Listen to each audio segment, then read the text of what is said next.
La fécondation et la formation du fruit, cycle de vie des plantes à fleurs.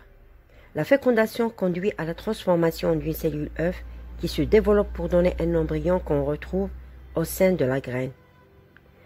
De la fécondation à la formation du fruit, le tube pollinique achemine au cours de sa croissance le gamète mâle vers le gamète femelle contenu dans le sac embryonnaire.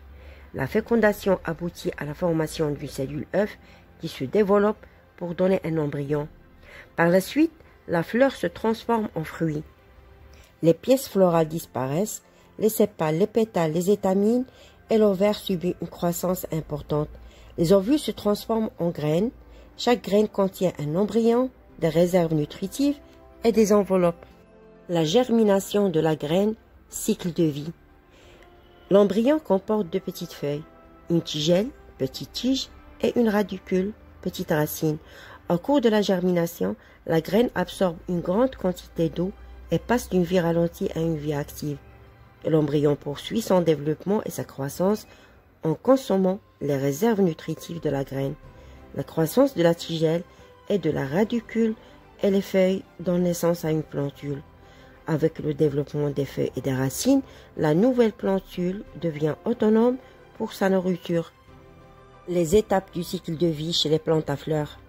Chez les angiospermes, la fleur est l'organe reproducteur qui peut comporter les éléments mâles, les étamines, et l'élément femelle, le pistil.